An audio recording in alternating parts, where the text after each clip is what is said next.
Ministra Educação Husuba Inanaman Sira atau for tempo ba uan Sira estuda hode hasoro exame nacional e refulang outubro tinangne.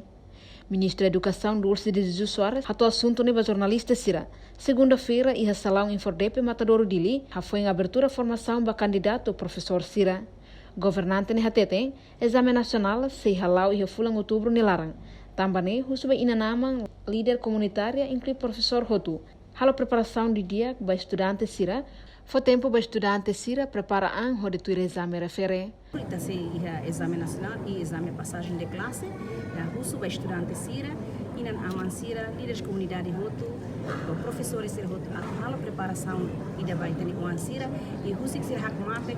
Foi tempo para Sira, ajuda Sira, protege Sira, a turné Sira bele e a preparação dia para exame nacional. Também exame passagem de classe, o exame nacional, mas resultado Russo tinan toma Sira escola.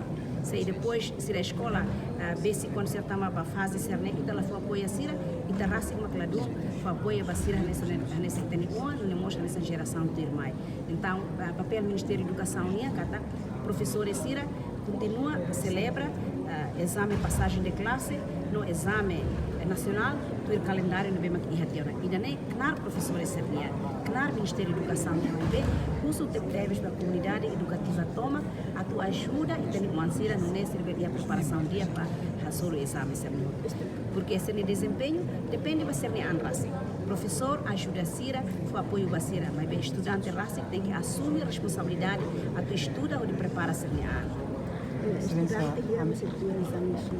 No tuir informação, exame nacional se acontece e aloron Ronulo fulang outubro tinan rehunrua Ronulo Recém Lima. Reportagem Melania Conceição, Televisão Timor Post.